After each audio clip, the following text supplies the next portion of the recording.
On this Wednesday night, the coronavirus officially reaches pandemic proportions. What it means and what it calls for. This is a call to action and a call not to give up. As more countries, including Canada, make plans to act. We will make sure you have everything you need.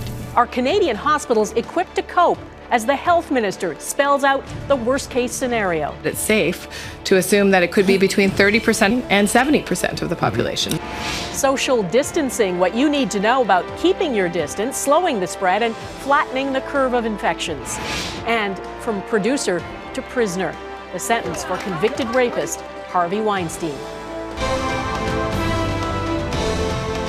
Global National with Donna Friesen. Good evening and thanks for joining us. The World Health Organization has now confirmed what many epidemiologists have been saying for weeks. The coronavirus is a pandemic. There are now more than 120,000 known cases in 114 countries. But it's not the word pandemic we should focus on, says the WHO. It's preparation, public health, and political leadership. Because all experts agree this is going to get worse.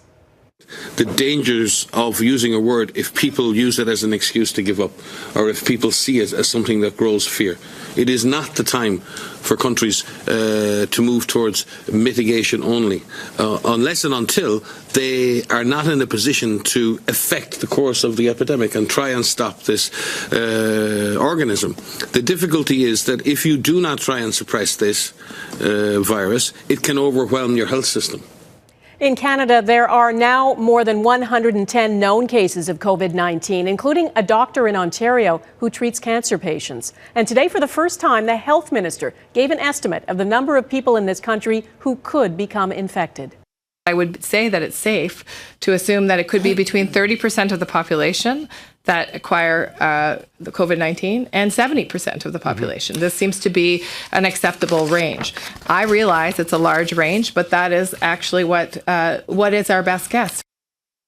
Prime Minister Justin Trudeau announced a $1 billion response fund today. It includes money to buy health supplies and to support people who have to stay home from work. More on that in just a moment. In Italy, where cases are still spiking, there are drastic new restrictions tonight. The Prime Minister has ordered all businesses to shut down, except grocery stores and pharmacies. The number of cases is growing quickly in Spain, France, Germany, and the UK tonight. Hungary has declared a state of emergency, and India today put tight border controls in place and canceled all tourist and business visas. Crystal Goomansingh on the global response to this pandemic.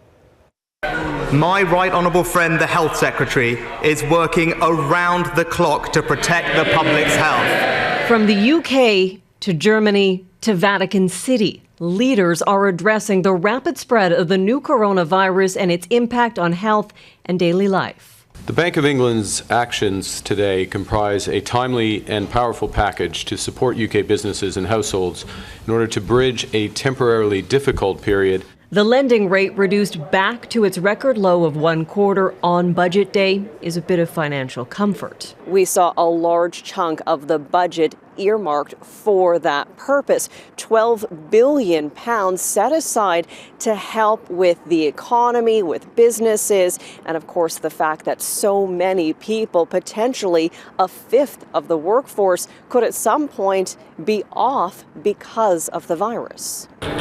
The German chancellor also warning of hard times ahead, saying the population has no immunity and no therapy exists. Then 60 to 70% of the population will be infected. It took Connor Reid, a British man who lives in Wuhan, China, about a month to recover from COVID-19. It felt like I could only use half my lung capacity, and every breath that I took wasn't enough, and I just couldn't get enough air. Also, it sounded like I was breathing through a paper bag. Italy's health system is overrun. Roughly 900 people are in critical care, according to the World Health Organization's Dr. Mike Ryan. The fact is, right now, in countries, we have frontline health workers who need our help. We have hospitals who need our support. We have people who need our care, and we need to focus on getting our frontline health workers the equipment, supplies, and training they need to do a good job. While countries such as Italy and Iran are in the middle of the battle, elsewhere the impact of COVID-19 is just beginning. Crystal Goomansingh, Global News, London. Here's where we're at with confirmed cases in Canada. There are 46 in BC, where a man died at a nursing home. 2 of the new cases there are healthcare workers from that home. There are 41 cases in Ontario, 19 in Alberta, 4 in Quebec, and New Brunswick now has a presumptive case of COVID-19, the first in Atlantic Canada.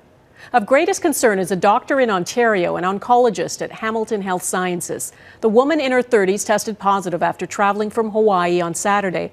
She treated 14 cancer patients on Monday, shortly before getting the positive test. She, plus 5 staff who work in the clinic and 3 other doctors, are now in self-isolation. And one of the passengers from the Grand Princess cruise ship has tested positive. The person is among the 228 passengers under quarantine at CFB Trenton. They had passed initial screening in California, but this person had a mild fever and cough when they got to Trenton and are now being kept separate from other passengers. Today, the federal government ramped up its response, announcing a $1 billion package of new measures. David Akin explains what the money will be spent on. David? Well, half of the new $1 billion fund is earmarked for the provinces, money that can be used to buy healthcare equipment or support mitigation efforts. Another $275 million will be spent on vaccine and other COVID-19 research. The rest is for Indigenous communities and for public health authorities. We are pulling out all the stops to make sure Canadians stay safe, healthy, and supported. The federal government is also waiving the 1-week waiting period for employment insurance benefits. And that means anyone who has to stay home from work can qualify for immediate EI assistance. Employers can use enhanced work-sharing programs. No one should have to worry about their job if they have to be quarantined. No employer should feel like they have to lay off a worker because of the virus. We can support you, and we will. But critics say more could be done. What's missing in that plan is any way to help out workers who want to stay home from work because they're not feeling well and don't have access to EI. We certainly think that there's still a lot of unanswered questions that Canadians will have, not only about this package, but about the entire coronavirus and what it means for Canadians. Now, Trudeau also said that even though Canada has been relatively lucky so far, federal and provincial health authorities are preparing for the worst, for a sharp spike in Canadian cases. Donna? And David, we're hearing from multiple public health experts that we need to undertake serious mitigation now, meaning reorganizing our lives to limit who we come in contact with. Did the Prime Minister talk about that? Boy, he was asked a lot about that today, but right now, the Trudeau government has no intention of restricting freedom of movement or restricting gatherings. Instead, Trudeau expects Canadians to voluntarily make those small changes to their daily lives to keep their families and their communities safe. Ottawa also has no plans to ban travelers coming from COVID-19 hotspots like China or northern Italy. But Trudeau did say this. He said the government will soon have some new rules for cruise ships that dock at Canadian ports. That'll come in the coming days. Donna? Okay. David Akin in Ottawa, thanks. Washington State has announced strict new controls today. The governor says there could be 64,000 cases in that state if nothing is done. So he has ordered a ban on parades, concerts, festivals, and other gatherings of 250 or more people in the Seattle area where there's been an outbreak. The U.S. has been slow to test in many places. The president has told people not to worry. But today, a top American public health expert made it clear things will get worse. How bad it gets depends on how we respond now. If we wait till we have many, many more cases, we will be multiple weeks behind. The Wayne Gretzky approach, you skate not to where the puck is, but to where the puck is going to be. If we don't do very serious mitigation now, that what's going to happen is that we're going to be weeks behind and the horse is going to be out of the barn. And that's the reason why we've been saying, even in areas of the country where there are no or few cases, we've got to change our behavior. We have to essentially assume that we are going to get hit. People ask, why would you want to make any mitigation? We don't have any cases. That's when you do it. If cases in Canada do start to spike like they have elsewhere, Canadian hospitals will struggle. They're already operating over capacity. In some communities, emergency rooms have even closed. So What is being done to prepare? Heather Yourex-West is looking into that for us tonight. In Calgary, new assessment centres for suspected cases of COVID-19 are now in operation. They're a part of the province's pandemic plan aimed at keeping infectious patients away from the ER. Instead, those patients have been asked to call ahead.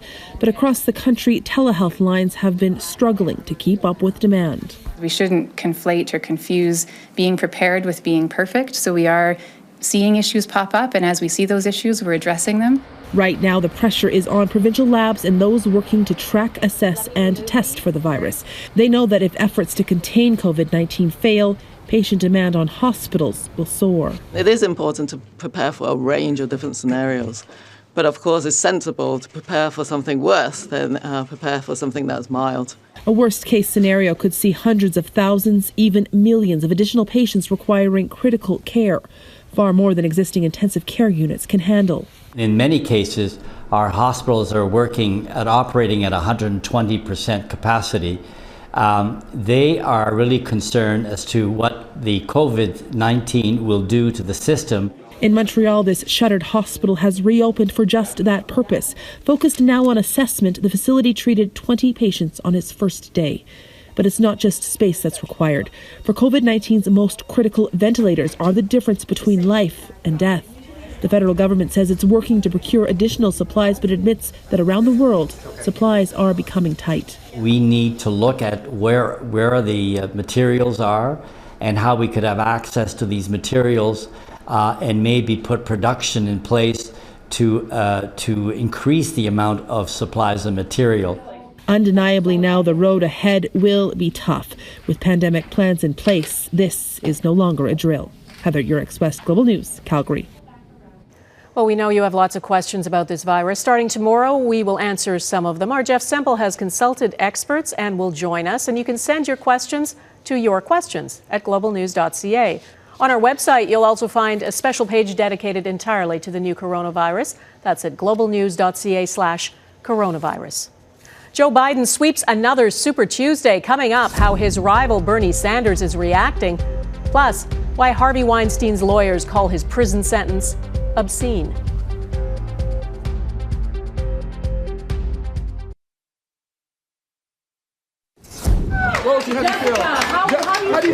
Those are some of Harvey Weinstein's accusers. They celebrated today. He was sentenced to 23 years in prison for rape and sexual assault. His lawyers had asked for 5 years. Weinstein was convicted last month for sex crimes against 2 women, both of whom worked in the film industry. He's been accused of many more. Lawyers for the 67-year-old call the sentence obscene and plan to appeal his conviction.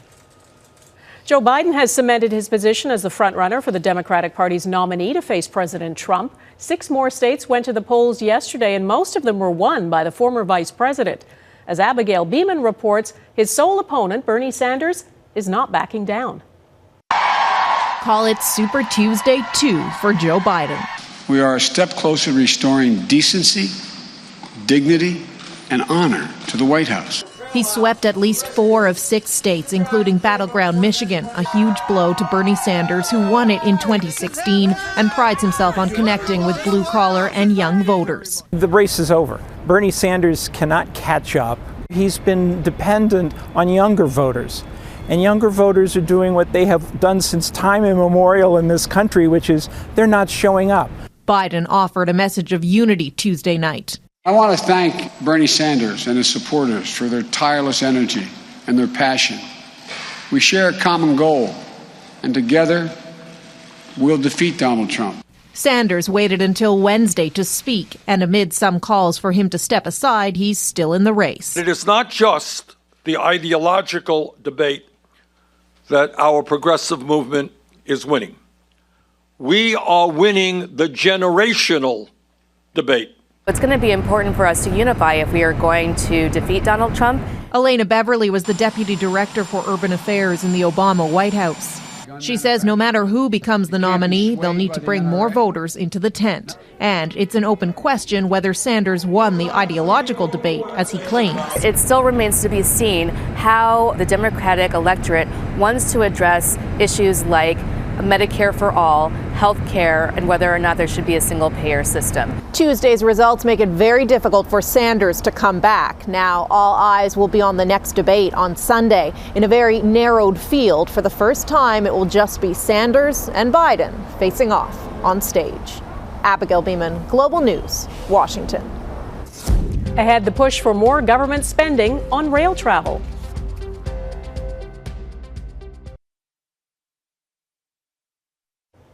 We've been looking at rail service this week, and tonight we examine how viable passenger rail service is in this country.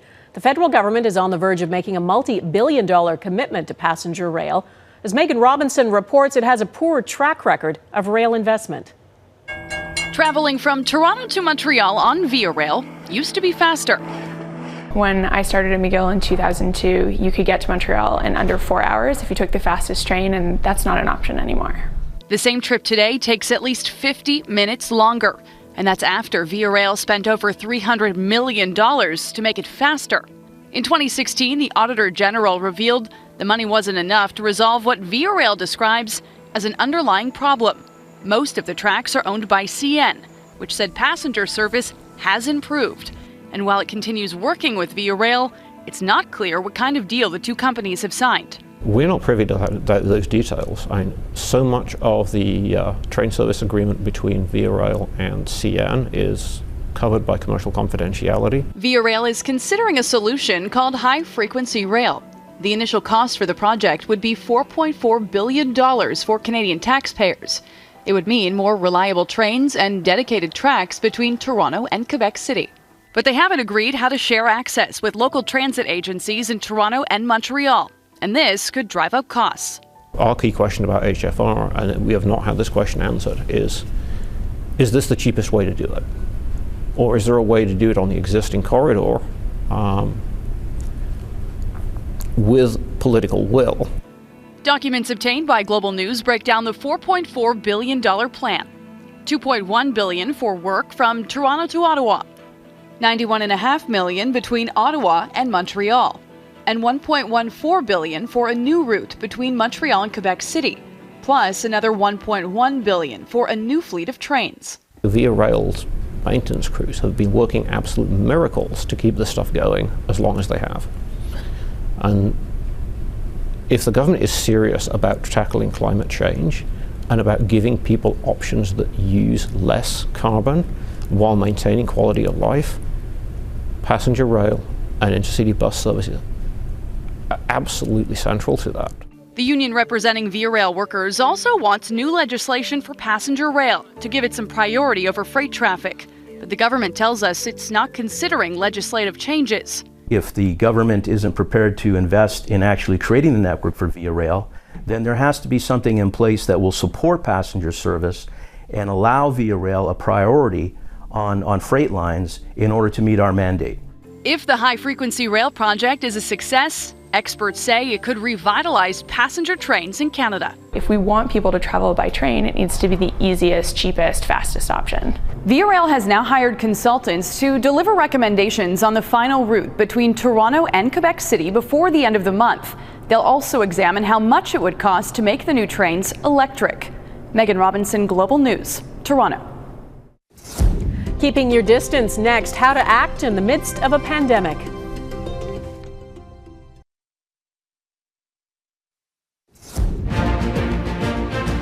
It's a big event in figure skating, and it's just been canceled. The World Championships in Montreal won't take place next week. Concern about the spread of the coronavirus put it on the growing list of major events being postponed or canceled. Measures like that, though they seem extreme, are what's required to slow the spread. And slowing the virus is as important as stopping it. Here's why. Carry on as usual, do nothing to limit the spread, and the curve of cases rapidly goes up, stretching healthcare capacity. Put in place measures like testing, self-isolation, and social distancing, and the virus will still spread, but more slowly. So doctors and hospitals aren't so overwhelmed.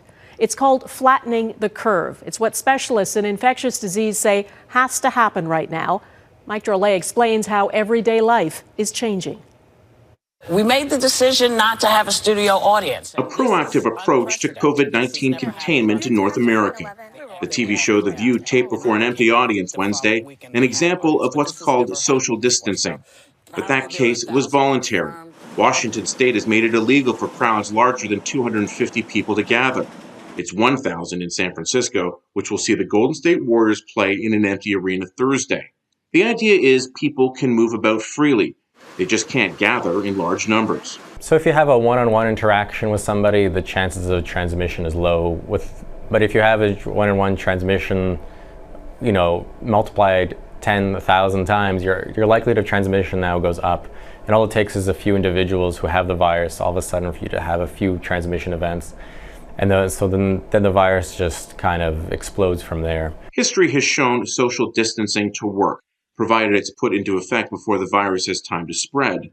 In 1918, facing the threat of the Spanish flu, Philadelphia's health commissioner was urged to cancel a large parade. He didn't, and thousands died. At the same time, St. Louis's health commissioner shut his city down, preventing what could have been another tragedy. We would recommend that there not be large crowds. If that means not having any people in the audience when the NBA plays, so be it. But as a public health official, anything that has large crowds is something that would give a risk to spread. So what do we do here? Health experts warn it won't take much for the virus to spread as it has in Italy, or worse, Wuhan, China. The band Pearl Jam has postponed its North American tour, but that was a decision they made. The Canadian federal government is leaving those decisions up to the provinces and event organizers. Nobody, it's clear, wants to be the one to cancel sporting events or concerts or close schools. The economic impact will be huge. But what's Plan B? Mike Drolek, Global News, Toronto. And that is Global National for this Wednesday. I'm Donna Friesen. Tonight's Your Canada is near Cobourg, Ontario. We'd love to see your Canada. Please email it to viewers@globalnational.com. Thanks for watching and hope to see you here again tomorrow. Bye-bye.